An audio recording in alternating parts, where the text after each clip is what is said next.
Bueno, pues buenos días.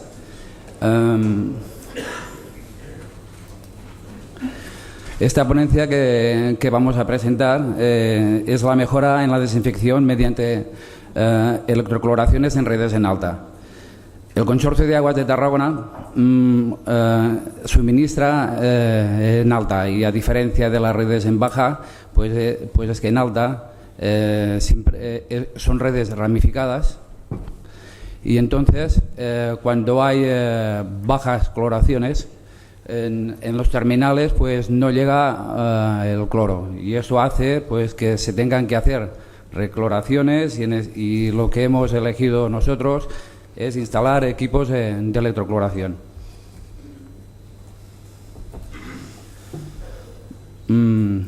Bueno, la hemos dividido en dos bloques. El primero es el reto de la calidad del agua, que la voy a defender yo, y luego será el diseño, que lo va a defender mi compañero Andreu Fargas, y vamos, que nos va a hablar de los tipos de electrocloración, el mantenimiento, etcétera.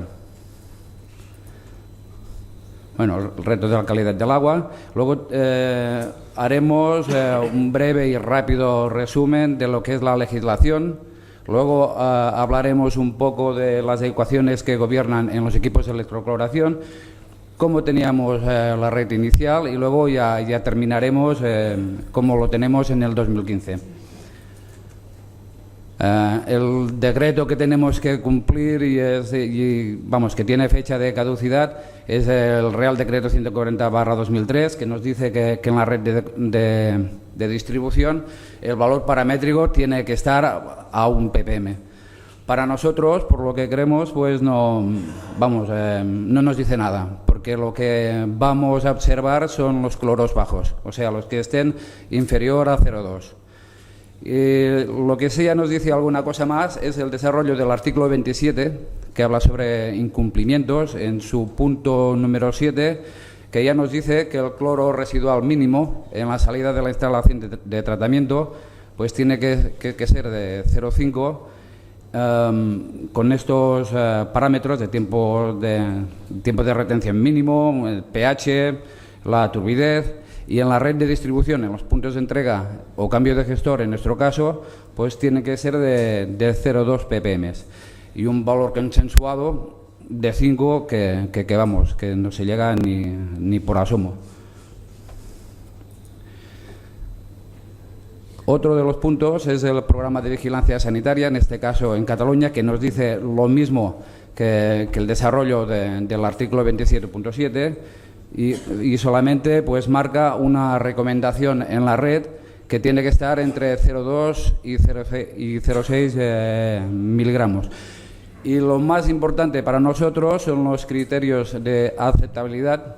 Esto es porque ya a principios del 2015 nos certificamos con la norma 22.000, y entonces una de las cosas que tuvimos que marcar son estos criterios. Y ya marcamos unas horquillas, que es a la salida de la instalación de tratamiento, tiene que estar en la horquilla entre 0,5 y 1,5. En las recloraciones, en las electrocloraciones que tenemos, pues tiene que estar entre 0,2 y 1,2, y en los puntos de entrega pues entre 0,2 y 1 ppm.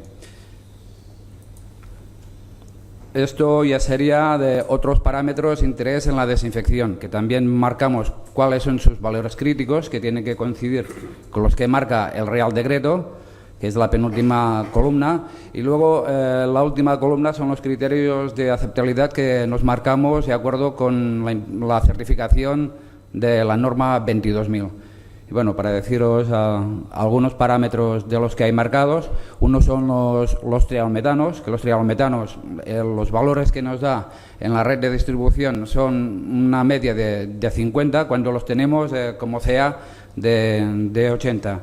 Los alabacéticos, por ejemplo, no tiene un valor crítico, pero sí que le marcamos unos criterios de aceptabilidad, que son de 25, cuando nos da en la red de distribución valores que están entre 10 y 15 microgramos. Luego, bromuros no detectamos en la red de distribución, solamente los detectamos en la captación, en unos valores de 80. cuando los criterios pues los tenemos a 200. Bromatos no detectamos para nada. Y luego los cloritos y los cloratos, los que detectamos en la red de distribución, son unos valores que están alrededor de 50 microgramos litro. Los más importantes de estos dos pues son los cloratos, porque en las electrocloraciones se pueden generar. Estamos muy por debajo de ellos, ya que los valores críticos, tanto unos como otros, pues lo marcan a 700. Luego ya pasamos cuáles son las ecuaciones que gobiernan un equipo de electrocloración.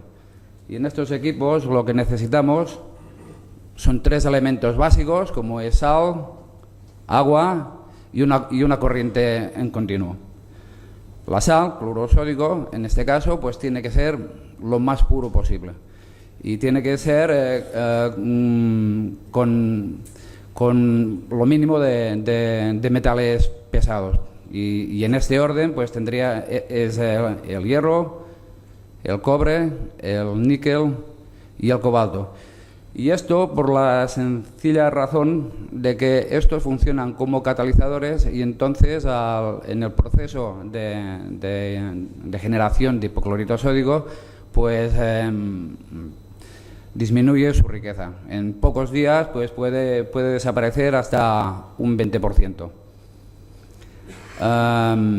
También tiene que estar lo mínimo de calcio y magnesio, por la sencilla razón también de que estos forman precipitados de carbonato cálcico y hidróxido de magnesio en los electrodos de electrocloración y vamos, hace perder la eficiencia de la riqueza. Luego, el agua, por la misma razón, pues tiene que ser de la más baja dureza posible. Está marcado pues que sea de inferior a 50 miligramos de carbonato cálcico. Y luego, vamos, con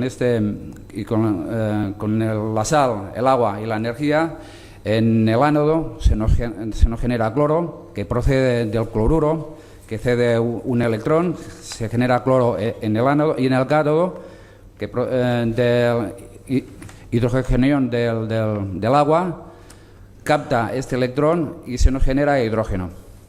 El hidrógeno es de baja concentración, no llega al 2%, y entonces es eliminado por venteo. Pensad que concentraciones ya del 2%, pues mezclados con el aire, ya pueden ser explosivas.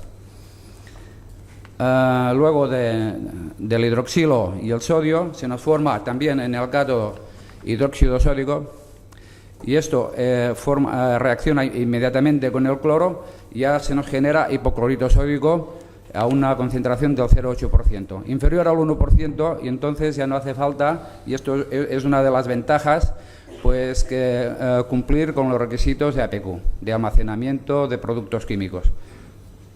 También en el mismo caso podríamos decir con la sal, con el cloruro sódico, que no es una materia peligrosa. Al no ser una materia peligrosa, así como si tenemos hipoclorito comercial del 15% o clorogas, estos tienen que cumplir con las disposiciones de ADR, y la sal no hace falta que cumpla con estas disposiciones, que es del transporte de materias peligrosas en carretera. Otra de las ventajas que tenemos con el hipoclorito sódico es que, al ser de baja concentración, de 8 gramos litro, y también se genera siempre por demanda de agua, o sea, siempre es hipoclorito sódico fresco, entonces pues las concentraciones de percloratos y cloratos pues son mínimas. Otra de las ventajas que tiene es también su estabilidad. A bajas concentraciones y el pH que tenemos, esta solución, que puede ser entre 9 y 10, pues su estabilidad es mayor. En cuanto a la aplicación no diremos nada, y en cuanto a los consumos, pues solamente saber que 1 kilogramo de cloro, pues tenemos estos consumos: 3,5 kilos de cloruro sódico, 120 de agua y un consumo eléctrico de 5 kilovatios hora. Y ahora pasaremos pues a la parte de resultados, a la parte más bien que nos interesa. Y nos fijaremos en los resultados en todos los cloros que son inferiores a 0,2 y qué es lo que nos han dado. Bueno, primero tenemos nuestra red de abastecimiento, que está formado por más de 400 kilómetros de conducciones. Tenemos en toda esta red un suministro de 71-72 hectómetros al año, calculado del año 2008 al 2014. Luego también tenemos una capacidad de almacenamiento de más de 200.000 metros cúbicos, solamente en lo que es en la red de abastecimiento. Luego también tenemos 200.000 metros cúbicos más, que es en el depósito de cabecera, que está situado en la etapa de la ampolla, en este caso. Y luego la renovación que pone de un día, esto es muy relativo porque hay depósitos que son muy grandes, que su renovación pues no es tanto, y ya que son más pequeños, que entonces sí que su renovación pues es más rápida.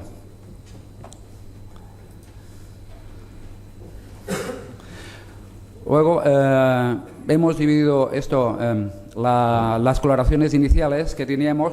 Uno está en la etapa de la ampolla, que es la poscloración en la etapa de la ampolla, y otra recloración al principio estaba Pasado Tarragona. Pasado Tarragona, que es en esta zona que le llamamos el ramal litoral.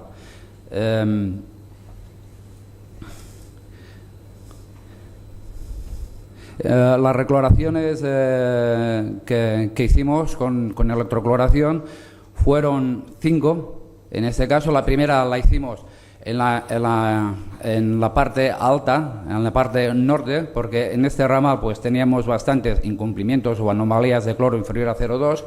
Luego hicimos 3 más en el 2011. Una fue por sustitución de la recloración con hipoclorito sódico en esta zona de aquí, y luego las otras dos, la de Sant Jaume dels Domenys y esta de EB25, estos fueron aprovechando un proyecto que se hizo en la parte del Penedès. Y la última recloración ya fue en el 2014, que fue en la parte central, que teníamos grandes depósitos, y entonces también aquí obteníamos unos resultados de cloro inferior a 0,2. Ya pasando a los resultados, en el periodo que teníamos del año 2008 a 2010, pues teníamos hasta un 20%, que es mucho, de resultados de inferior a 0,2. Esto era en esta zona de aquí, en la zona troncal y en la zona norte. En cambio, en la parte del litoral, los resultados que teníamos de inferior a 0,2 estaban en un valor del 8%.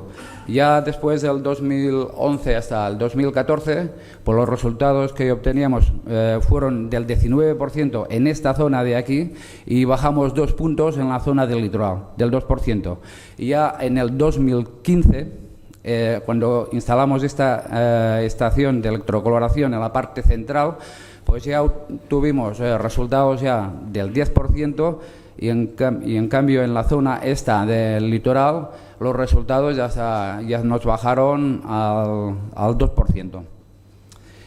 De los resultados estos del 10% que se obtuvieron en el 2015, casi todos los teníamos en esta zona de aquí, en un ramal pequeño, pero que no había mucha renovación de agua, y entonces esto nos hace pensar que en esta zona de aquí, en un futuro, pues podríamos instalar otra estación de recloración. Y otra no menos importante, que sería esta zona de aquí, que era en la parte más norte, porque allí pues los consumos son pocos, y también podríamos pensar en instalar una estación de recloración. Bueno, y por aquí, por la parte mía, pues es todo. Daremos paso a Andreu. Bueno, hemos hablado de cuáles son las necesidades, ¿no? Y ahora pues la idea es explicar un poquito.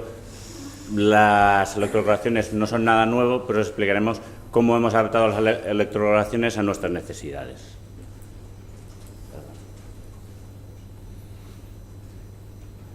Hablaremos de los requisitos que tenemos, cómo hemos diseñado las electrocorazones, cuáles son los puntos claves que hemos encontrado en ellas y cuál es la inversión que hemos realizado. Evidentemente, si estamos hablando de que lo que necesitamos es un cloro residual, pues lo primero que necesitamos tener claro es qué demanda vamos a tener. Y esa demanda pues está basada en la calidad de nuestra agua, cuál es el biofilm que tenemos, qué materiales tiene la instalación y cómo está la corrosión de nuestras instalaciones. Afortunadamente somos una empresa, solo tenemos 25 años, con lo cual eso aún no es un problema importante. Aparte de los requisitos de demanda, luego tenemos los requisitos de qué es lo que queríamos, ¿no? ¿Qué es lo que necesitamos hacer? Como habéis visto, está muy desperdigado, con lo cual lo primero que nos fijamos es que el funcionamiento tenía que ser automático, teníamos que tener autonomía.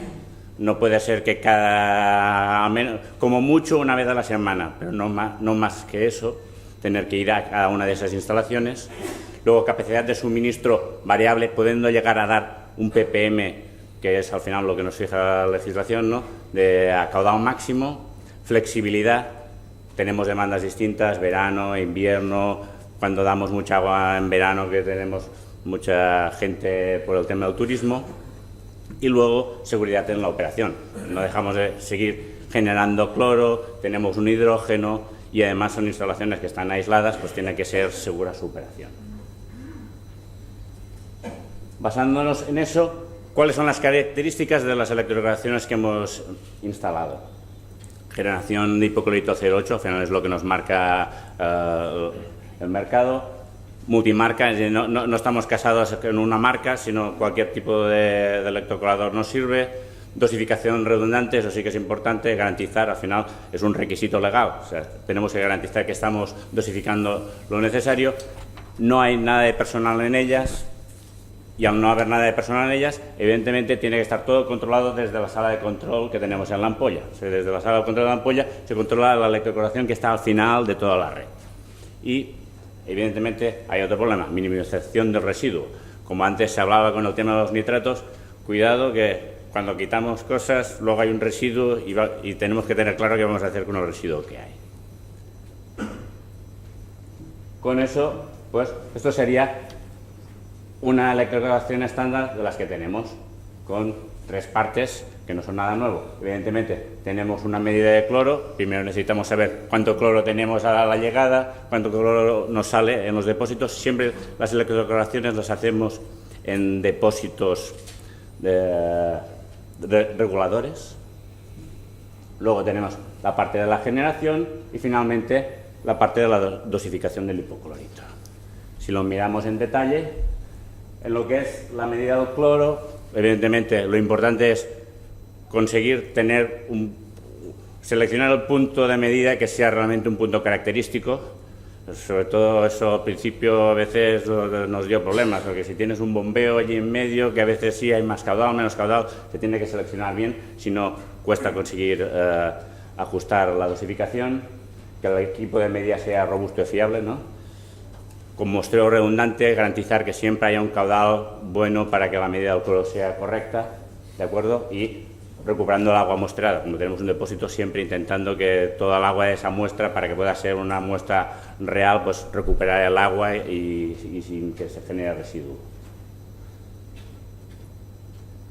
Luego en la generación tenemos 2 tipos de planta. Tenemos la que llamamos modelo industrial. Como habéis visto, ya desde el inicio teníamos una planta de recloración con hipoclorito 15%, que cubre una parte muy importante de nuestra demanda. Entonces, en ese caso, no es una electrocloración pequeñita, sino estamos hablando de una electrocloración industrial donde cada parte del proceso está duplicada, redundante, para poder dar realmente caudales. Estamos hablando de caudales de 1 metro cúbico por segundo, un ppm, pues, caudales importantes. ¿De acuerdo?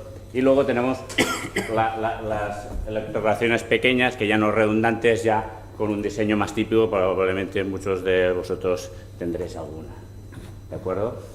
Que ya es, como habéis visto, para los remales finales donde ya no necesitas una gran cantidad de dosificación. Y finalmente, pues la dosificación.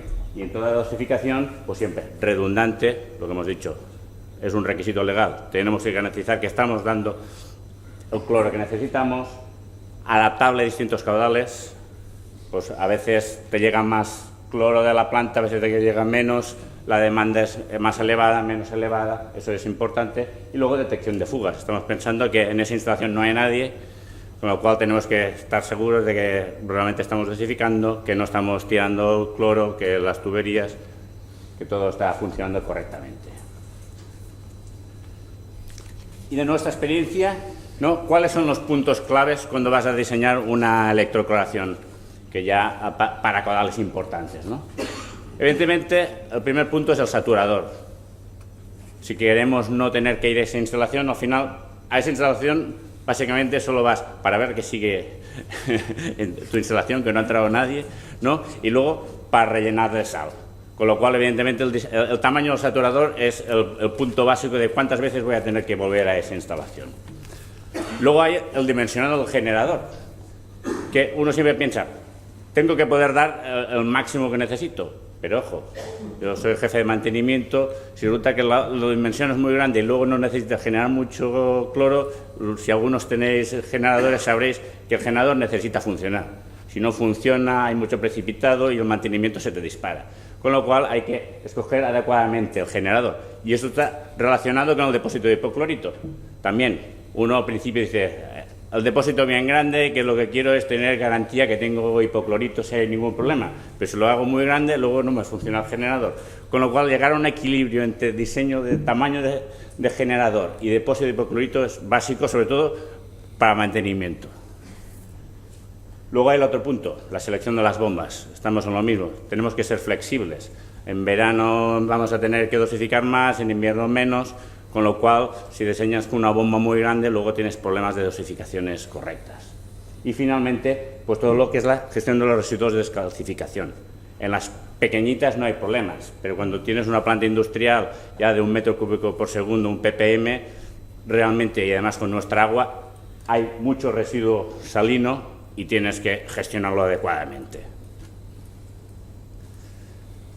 Con todo esto, ¿cuántas plantas tenemos? Hemos dicho que tenemos 5 plantas, de ellas una es la industrial y luego tenemos 4 compactas. En la industrial, lo que decía, un ppm, 1 metro cúbico por segundo, aquí tenemos 2 equipos de generación, uno en marcha y el otro stand-by, hipoclorito 0,8, en punta estamos hablando de una semana de autonomía, con lo cual quiere decir que en las épocas normales del año podemos estar 2 o 3 semanas sin pasar por ella sin ningún problema y absoluta no presencia de personal.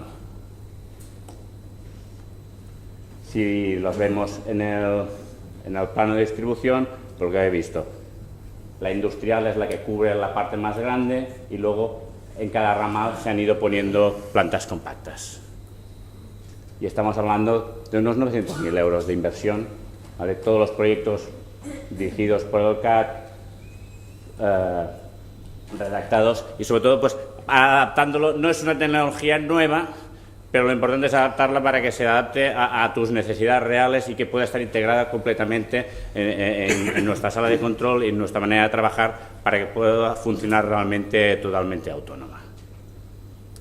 Y con esto, ¿qué os queríamos decir, no? Pues realmente hemos conseguido, utilizando las electrocloraciones, disminuir mucho las anomalías que se nos producían, ¿de acuerdo? Con la minimización de los subproductos, ya ha comentado Agustí, además no hay problemas de legislación, ni APQs, ni ADRs, eliminamos los problemas que teníamos antes con el hipoclorito al 15%, os garantizo que yo como jefe de mantenimiento la diferencia es abismal, y tenemos un funcionamiento automático, autónomo, robusto, y la verdad es que a veces te olvidas que tienes una parte de la planta, ¿no? De una planta química repartida por todo el territorio.